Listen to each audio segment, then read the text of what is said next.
तो अब हम लोग देखेंगे कि सीएसएस में बैकग्राउंड कैसे लगाते हैं। तो बैकग्राउंड, अब किसी भी एलिमेंट जिसका हाइट और विड्थ है आप बैकग्राउंड लगा सकते हो एचटीएमएल में। तो बैकग्राउंड लगाने के लिए सबसे पहले मैं क्या करता हूँ कि एक डिव बना लेता हूँ और उसके अंदर एक पैराग्राफ लिख लेता हूँ ताकि एक डिव को हाइट मिल जाए। मैं व्यू में जाकर टॉगल बटन कर देता हूँ और आई थिंक थोड़ा और बड़ा कर देते हैं हम लोग।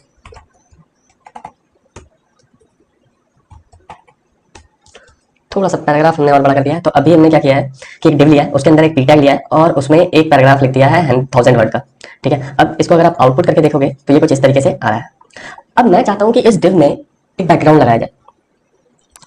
हो सकता है वो बैकग्राउंड कलर हो या फिर इमेज हो। तो सबसे पहले हम लोग एक कलर लगाना देखते हैं कि बैकग्राउंड कैसे लगाते हैं। तो इसमें मैं क्या करता हूँ कि डिव को एक आईडी दे देता हूँ जिससे हम लोग उस पर बैकग्राउंड लगा सकेंगे। तो यहाँ पे मैं लगा देता हूँ बीजी। ठीक है, सेव कर दिया मैंने। यहाँ पे आते हैं और अब ये सब हटा देते हैं, ये जो पुराने थे हमारे, और यहाँ पे लिखते हैं हैश बीजी।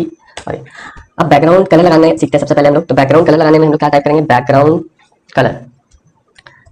बैकग्राउंड अगर आप देखोगे तो आपके पास यहाँ पे टेक्स्ट है, तो मैं क्या बैकग्राउंड कलर। अब आप यहाँ पे मैंने जैसे कलर बताया था कि या तो आप नेम डाल सकते हो, एक्सकोड डाल सकते हो, आरजीबी डाल सकते हो। तो आप कुछ भी डाल सकते हो। यहाँ पे फिलहाल मैं चलो येलो डाल देता हूँ। ठीक है, मैं सेव कर देता हूँ। अब अगर मैं आउटपुट करके देखूंगा, इस पर रिफ्रेश करूंगा तो देखो बैकग्राउंड हमारा क्या हो गया, येलो हो गया। तो इस तरीके से हमने किसी भी चीज जिसका एक हाइट और विड्थ हो उसका हम लोग बैकग्राउंड चेंज कर सकते हैं। आप चाहो तो पूरे के पूरे एचटीएमएल बॉडी का चेंज कर सकते हो, मतलब इस वाले टैग का, ये जो बॉडी टैग है ना जो ब्राउजर पे दिखाता है, इसका भी चेंज कर सकते हो। फॉर मैं यहाँ पे करके आपको दिखाता हूँ, body background colour, colour red कर देता हूँ ताकि डिफ्रेंशिएट हो सके। अब मैं जब इसको रिफ्रेश करूंगा तो आप देखो पूरे बॉडी का रेड हो गया और उस डिव का येलो हो गया। ठीक है, अगर आप चाहते हो कि इसको येलो ना करें तो आप यहाँ पे एक काम करो, इसको कमेंट करो और इसको सेव करो और फिर आके एक बार रिफ्रेश करो, आप देखोगे पूरे बॉडी का रेड हो गया बैकग्राउंड। तो इस तरीके से हम लोग बैकग्राउंड कलर लगाते हैं। अब बात करते हैं कि बैकग्राउंड इमेज कैसे लगाते हैं। तो इमेज लगाने के लिए हमने क्या किया है कि एक इमेज नाम का एक फोल्डर बनाया अपने प्रोजेक्ट फोल्डर में। उसके अंदर हमने बहुत सारी इमेजेस डाउनलोड कर रखी हैं ऑलरेडी मैंने। आप भी अपने फेवरेट कोई भी जो भी बैकग्राउंड आप लगाना चाहते हो उसको सेव करके रख लो और फिर उसको अटैच करते हैं। तो अब मैं क्या करता हूँ कि वैसे तो हम लोग बॉडी में भी कर सकते हैं बट फिलहाल के लिए बॉडी में नहीं करेंगे, हम लोग एक डेव में मैं करके दिखाता हूँ। तो यहाँ पे जब बैकग्राउंड इमेज लगाना हो तो आप कलर की जगह सिर्फ यहाँ पे टाइप करोगे बैकग्राउंड इमेज। और यहाँ पे जहाँ पे आप कलर दे रहे थे वैल्यू में आपको लिखना है यूआरएल और ब्रैकेट के अंदर आपको वो पाथ बताना है कि कहाँ पे है इमेज। तो हमारा क्या है, इमेज कहाँ पे है, हमारा है इमेज फोल्डर के अंदर, इमेजेस फोल्डर के अंदर। और फोल्डर उसका नाम क्या है, 1.jpg, हमने ये दे दिया। आप चाहो तो ऑनलाइन जो यूआरएल होता है https करके, जो ऑनलाइन कहीं से आप यूआरएल कॉपी करोगे उसको भी यहाँ पे लगा सकते हो। बट हमेशा यही कोशिश करनी चाहिए कि आप उसको डाउनलोड करके अपने पास रखो ताकि अगर किसी ने अपने वेबसाइट पर वो इमेज हटा भी दिया है तो भी आपके पास वो इमेज हो और आपके वेबसाइट में वो इमेज आ रहा हो। अब चलिए इसको देखते हैं। तो जब मैं इसे रिफ्रेश करूंगा तो आप देखोगे कि हमारा क्या हुआ, एक बैकग्राउंड इमेज आ गया। जो हमारे पास एक बैकग्राउंड इमेज था वो आ रहा है यहाँ पे, देख रहे हो उसके पीछे। अब आप यहाँ पे एक चीज गौर कर रहे होगे कि मैं पहले आपको वो इमेज दिखाता हूँ। देखो ये है हमारा इमेज, ये देखो ये है हमारा इमेज। अब आप यहाँ पे देखोगे कि ये इमेज बार बार रिपीट हो रहा है। एक्चुअल में अभी मैंने टेक्स्ट लिख दिया इसलिए आपको पता नहीं चला, बट आप अगर गौर से देखोगे तो यहाँ तक ही था वो इमेज, फिर वो इमेज रिपीट हुआ, फिर आधा रिपीट हुआ, फिर इमेज रिपीट हुआ, रिपीट होगा पूरा भर गया। अगर मान लो मैं नहीं चाहता हूँ रिपीट हो तो मैं क्या लिखूंगा, और अगर मैं चाहता हूँ कि रिपीट हो तो मैं क्या लिखूंगा, तो ये मैं अभी आपको बताता हूँ। तो आपको क्या करना है, यहाँ पे एक और प्रॉपर्टी होता है हमारे पास बैकग्राउंड रिपीट का, बैकग्राउंड रिपीट। ठीक है, अब इसमें आप देखो, अब इसमें मैं अगर मैं रिपीट नहीं करना चाहता हूँ तो मैं वैल्यू डालूंगा नो रिपीट। ठीक है, अब यहाँ पे अगर मैं रिफ्रेश करूंगा तो आप देखो कि ये रिपीट नहीं हो रहा है, ये एक ही बार यूज हुआ है। अगर मैं चाहता हूँ कि ये एक्स एक्सिस में रिपीट हो तो मैं क्या करूंगा, यहाँ पे टाइप करूंगा रिपीट एक्स। ये नो रिपीट को हटाकर मैं यहाँ पे टाइप कर दूंगा रिपीट एक्स और इसको सेव कर दिया। अब जब मैं यहाँ रिफ्रेश करूंगा तो ये सिर्फ एक्स एक्सिस में रिपीट होकर भर गया। ठीक है, और अगर मैं इसको ब्लैंक छोड़ देता हूँ तो ये बाय डिफॉल्ट ये वाला वैल्यू लेता है रिपीट। इसका मतलब क्या होता है कि एक्स एक्सिस और वाई एक्सिस दोनों पे रिपीट करो। और मान लो सिर्फ वाई एक्सिस पे करना है तो मैं क्या करूंगा, रिपीट वाई और सेव कर दूंगा। अब ये देखो, अब ये सिर्फ वाई एक्सिस में रिपीट हो रहा है। तो ये है हमारा रिपीट। और मान लो मैं रिपीट नहीं करना चाहता, मैंने तो आपको बताया कि नो रिपीट लगाना है। तो जो इसमें मेनली हम लोग यूज करते हैं वो होता है रिपीट एक्स अगर हमें हॉरिजॉन्टल रिपीट करना है, रिपीट वाई अगर वर्टिकल करना है, रिपीट नहीं करना है तो नो रिपीट। और अगर रिपीट करवाना है एक्स और वाई एक्सिस में तो आप डिफॉल्ट छोड़ दो, वो रिपीट खुद ब खुद कर लेगा। अच्छा, मान लो मैं यहाँ पे लिखता हूँ नो रिपीट, नो रिपीट। ठीक है, मैं इसको सेव कर देता हूँ। अब हमारा आउटपुट कुछ इस तरीके से। लेकिन मैं चाहता हूँ कि ये जो बैकग्राउंड का पोजीशन है ये यहाँ नहीं चाहता हूँ मैं। तो बैकग्राउंड का पोजीशन कैसे सेट करते हैं, मान लो मैं नहीं चाहता कि रिपीट हो लेकिन बैकग्राउंड का पोजीशन सेट करना है, तो कैसे करेंगे। तो बैकग्राउंड का पोजीशन सेट करने के लिए भी हमारे पास एक प्रॉपर्टी होता है, उसका नाम होता है बैकग्राउंड पोजीशन। ठीक है, तो आप यहाँ पे लगाओ बैकग्राउंड पोजीशन। ठीक है, अब यहाँ पे आप वैल्यू तीन चार तरीके से दे सकते हो। या तो आप जैसे इंग्लिश में लिखते हो उस तरीके से लिख सकते हो। फॉर एग्जाम्पल आप यहाँ पे लिख सकते हो कि राइट टॉप। ठीक है, तो अब यहाँ पे क्या होगा कि ये बैकग्राउंड लेफ्ट से हट के राइट पे चला जाएगा, ये देखो राइट। मैं अगर चाहूँ तो यहाँ पे लिख सकता हूँ कि राइट बॉटम। ये देखो, अब मैं इसको क्या करता हूँ कि सेव कर देता हूँ। यहाँ पे आओ, रिफ्रेश करो, अब ये देखो राइट बॉटम में आ गया। अगर मैं चाहूँ तो इसको लिख सकता हूँ सेंटर भी कर सकता हूँ मैं, अगर मैं राइट सेंटर करना चाहूँ तो। अब मैंने रिफ्रेश किया, अब ये देखो कंटेंट के बिल्कुल सेंटर में आ गया। अगर मैं चाहूँ तो सेंटर सेंटर भी कर सकता हूँ अगर बीच में मुझे रखना है तो। ठीक है, ये देखो, ये बिल्कुल कंटेंट के सेंटर में आ गया। तो इसी तरीके से आप लोग कर सकते हो, वैल्यू दे सकते हो उसका left top, left bottom, right top, right bottom, left centre या सेंटर सेंटर, मतलब कुछ भी दे सकते हो आप वैल्यू इंग्लिश में।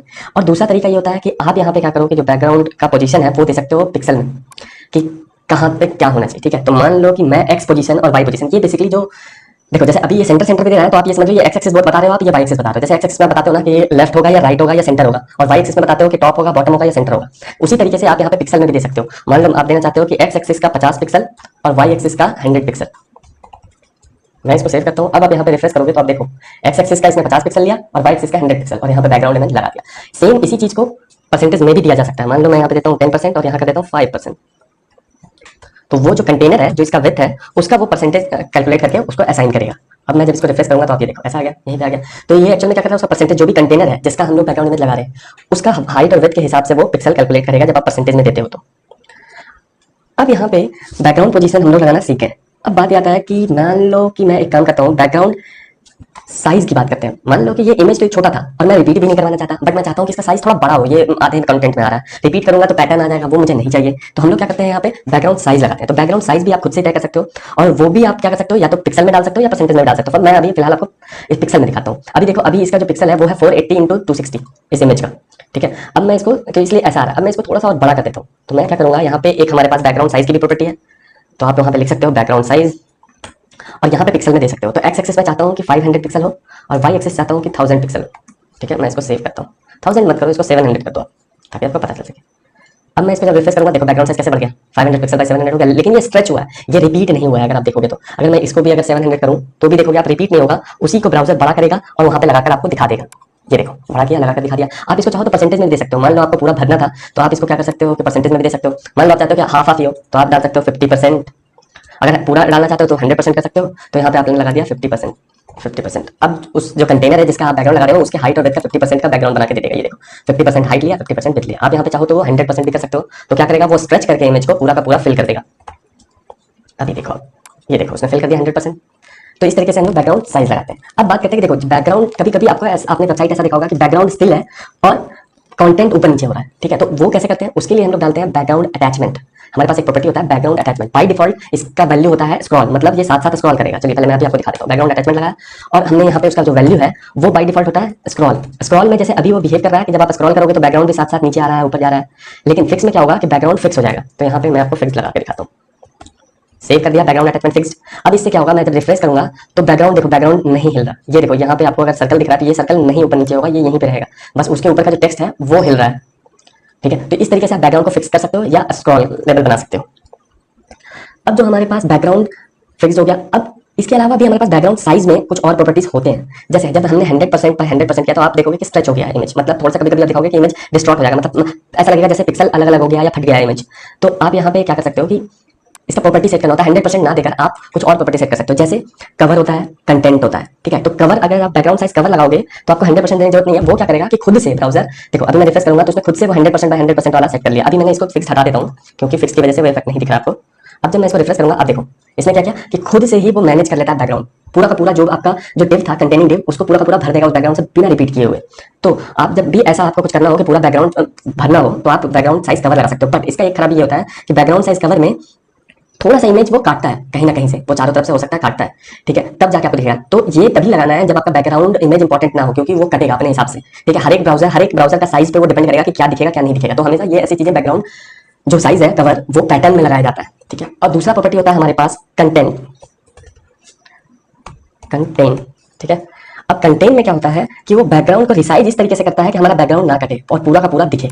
ये देखो, लेकिन इसमें क्या होता है कि ये इसने रिसाइज तो किया और अपने हिसाब से बड़ा भी करने का कोशिश करता है, बट ये डिस्टॉर्ट नहीं करना चाहता इमेज को। तो इस चक्कर में क्या होता है कभी कभी कि आपके पास बहुत पूरा का पूरा फिल नहीं हो पाता। तो ये कंटेंट आप तब यूज करो जब आपको पूरा बैकग्राउंड इमेज दिखाना हो, बट आपको क्या करना पड़ेगा साथ में कि रेशियो मेंटेन करना पड़ेगा कंटेनिंग डिव का। मतलब जो डिव अभी हमने दिया है वो बड़ा डिव है, लेकिन हमें अगर ऐसा इमेज लगाना था तो उतना ही साइज का इमेज लगाना पड़ेगा, तब जाकर वो फिट होगा। तो कंटेंट का फायदा ये होता है कि बैकग्राउंड इमेज पूरा आता है, वो कटता नहीं है। कवर में क्या होता है कि वो पूरा फिल तो करता है, बट फिल करने के चक्कर में कुछ ना कुछ काट देता है, क्योंकि वो नहीं चाहता कि इमेज का जो हाइट और विड्थ का रेशियो है वो बिगड़े। जब आप 100% करते हो तो भी फिल करता है, बट वो उसका रेशियो बिगाड़ देता है। मान लो आपने हॉरिजॉन्टल इमेज लगाया तो उसको वर्टिकल कर देगा खींच तान के, तो वो देखने में अच्छा नहीं लगता। तो उस कंडीशन में आप कभी कवर लगा सकते हो या फिर कंटेंट लगा सकते हो।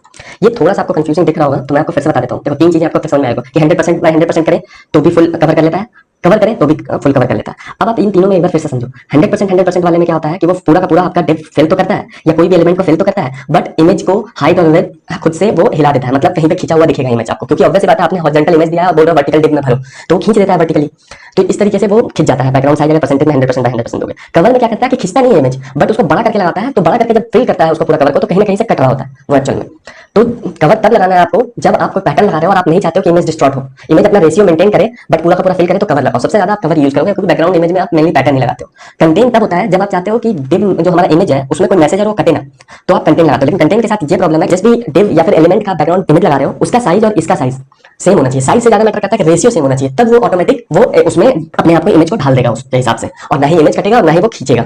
लेकिन इसके साथ रिस्ट्रिक्शन वही है कि आपको कंटेंट जब भी यूज करो तो इमेज का रेशियो और डिव का रेशियो सेम होना चाहिए तब।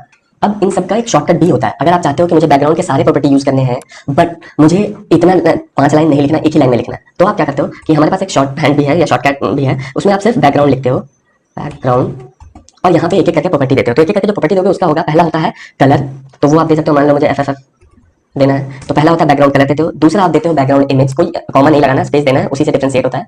तीसरा होता है आपके पास पोजीशन, बैकग्राउंड रिपीट होता है तीसरा, ठीक है, तो आप यहाँ पे डाल सकते हो नो रिपीट। चौथा होता है आपके पास अटैचमेंट, तो आप अटैचमेंट में डाल सकते हो फिक्स्ड। पांचवा होता है हमारे पास पोजीशन, तो आप पोजीशन को डाल सकते हो यहाँ पे। तो इस तरीके से शॉर्टकट भी हमारे पास होता है जिससे आप एक ही लाइन में लिख सकते हो। बट मैं प्रेफर ये करता हूँ कि आप शॉर्टकट मत करो, उससे क्या होता है कि आप जब चेंज करोगे तो आपको प्रॉब्लम आएगा थोड़ा बहुत, और अगर आपका थोड़ा हाथ सेट हो गया है सीएसएस पे तो आप शॉर्टकट यूज कर सकते हो, बट शॉर्टकट अभी नहीं करना चाहिए ताकि आपको सारा प्रॉपर्टी पता हो और आप कंफ्यूज ना हो कि पहले क्या लिखे बाद में क्या लिखे। हाँ, आप ये कर सकते हो कि मान लो हमारे पास कलर नहीं लगाना था तो हम कलर हटा सकते हैं, लेकिन ऑर्डर चेंज नहीं करना, बीच में गैप होना चाहिए बट ऑर्डर चेंज नहीं होना चाहिए। ऐसा नहीं कि फिक्स वाले को उठा के सबसे पहले लिख दिया, ऐसा नहीं हो सकता, आपका ऑर्डर वही रहेगा। इसीलिए मैं बोलता हूँ कि इसको नहीं यूज करना चाहिए, क्योंकि आपको याद करना पड़ेगा कि पहले क्या रहता है बाद में क्या रहता है, ठीक है। वैसे आप यूज कर सकते हो इसको भी, शॉर्ट हैंड को भी यूज कर सकते हो। अब बात करते हैं हम लोग मल्टीपल बैकग्राउंड का। मान लो आपको मल्टीपल बैकग्राउंड लगाना है, मल्टीपल बैकग्राउंड का मतलब हुआ कि आपको एक पैटर्न भी लगाना है और कलर भी अपने हिसाब से देना है। तो उसमें क्या होता है कि आपको एक ट्रांसपेरेंट पैटर्न डाउनलोड करो पहले, तो जैसे हमने किया हुआ है यहाँ पे, अगर मैं आपको दिखाऊं तो ये एक पैटर्न है जो ट्रांसपेरेंट है। अगर मैं इसको लगाता हूँ कहीं पे, जैसे यहाँ पे क्या कर देता हूँ मैं 4.png कर देता हूँ, अभी फिलहाल मैं नो रिपीट कर देता हूँ, पोजीशन हटा देता हूँ, साइज कवर कर देता हूँ, ठीक है, कवर, बैकग्राउंड अटैचमेंट भी हटा देता हूँ, तो और यहाँ पे डाल देता हूँ 4.png। तो अभी देखो हमने क्या किया कि एक इमेज लगाया, नो रिपीट किया और उसको कवर कर दिया, मतलब वो पूरे जगह पे आएगा अभी। अब मैं इसको अगर रिफ्रेश करूँ तो आप देखो हमारे पास ऐसे आ रहा है ये पैटर्न, ठीक है, इमेज तो आ गया हमारे पास, बैकग्राउंड इमेज, लेकिन हमें चाहिए कि बैकग्राउंड कलर भी आए साथ में, इमेज और कलर दोनों यूज करना है। तो कैसे करेंगे, तो यहाँ पे हम लोग क्या करते हैं कि एक बैकग्राउंड जो कलर वाला प्रॉपर्टी था वो भी यूज कर लेंगे, बैकग्राउंड कलर, और यहाँ पे कर देता हूँ मैं येलो कर देता हूँ ताकि थोड़ा हाईलाइट हो। अब मैं जब इसको रिफ्रेश करूंगा तो आप देखो कलर भी आ गया और वो इमेज भी आ गया, मतलब हमने मल्टीपल बैकग्राउंड यूज कर लिया है। तो एक तरीका ये होता है मल्टीपल बैकग्राउंड यूज करने का। दूसरा तरीका ये होता है कि हम 2 इमेज ही क्यों नहीं यूज करें। तो उसको यूज करने के लिए हमने अभी मैंने क्या किया है कि 2 इमेज डाउनलोड किया है, एक इस पैटर्न का और एक इस पैटर्न का, ताकि मैं एक को आपको ऊपर लगा के दिखाऊं कॉर्नर पे और एक नीचे कॉर्नर पे लगा के दिखाऊं, ठीक है। तो चलिए वो कैसे करेंगे वो देखते हैं। तो सबसे पहले आप बैकग्राउंड कलर हटा दो, या चलो बैकग्राउंड कलर रहने दो। बैकग्राउंड यूआरएल में हमें पहले क्या देना है 2.png, और इसी के साथ आपको क्या करना है कि एक और कॉमा डालकर एक और यूआरएल डालना है, मतलब 2 इमेज लगा रहे हैं तो दोनों का देना पड़ेगा, लेकिन यहाँ पे आपको याद ये रखना है कि आपको कॉमा डालना है, image/3.png, सेव कर दिया। अब हम लोग अगर रिफ्रेश करेंगे जाकर तो आप देखो क्या होगा, देख रहे हो हमें क्या दिख रहा है, एक इमेज दिख रहा है। हमें क्या चाहिए था, दोनों चाहिए था, तो हमें यहाँ पे पहले तो ये कवर हटाना पड़ेगा, ठीक है, तो मैं इसको कवर को हटा देता हूँ और अब एक बार इसको रिफ्रेश करके देखते हैं हम लोग, तो आप देखोगे यहाँ पे हमारे पास एक इमेज आ चुका है, बट हमारे पास दोनों इमेज लाना है हमें। तो हम लोग क्या करेंगे, तो दोनों इमेज के लिए आपको क्या करना पड़ेगा कि बैकग्राउंड पोजीशन देना पड़ेगा दोनों इमेज का। तो हम लोग यहाँ पे बैकग्राउंड पोजीशन देते हैं, बैकग्राउंड पोजीशन। अब बैकग्राउंड पोजीशन भी उसी तरीके से देना है, आपको 2 चीजों का देना है, क्योंकि पहला इमेज और दूसरा इमेज दोनों का बैकग्राउंड पोजीशन सेट करना है। तो पहले को हम लोग मान लो रखना चाहते हैं लेफ्ट टॉप पे और कॉमा दिया, और दूसरे को कहाँ रखना चाहते हैं राइट बॉटम पे, और मैं इसको कर देता हूँ सेव। अब मैं जब यहाँ पे जाके रिफ्रेश करूंगा तो ये नहीं हुआ है, क्योंकि हमने कुछ गलत किया है, वो है यहाँ पे फोल्डर का नाम इमेज दिया है, इमेजेस देना चाहिए था, क्योंकि उसको इमेज मिल ही नहीं रहा था। तो अब आप अगर रिफ्रेश करोगे तो देखोगे कि टॉप में भी लग गया, कॉर्नर में और बॉटम में भी लग गया। तो इस तरीके से हम लोग 2 इमेज यूज कर सकते हैं। अगर ये ट्रांसपेरेंट आप लेते हैं, अभी मैंने ट्रांसपेरेंट इमेज नहीं लिया इसलिए व्हाइट आ रहा है, अगर आप ट्रांसपेरेंट लेते तो ये बैकग्राउंड कलर यूज करके और ये पैटर्न बना लेता कि दोनों कॉर्नर पे हमने कुछ सजाया है, ठीक है, कुछ स्टाइल किया है। तो इस तरीके से आप मल्टीपल बैकग्राउंड भी लगा सकते हो।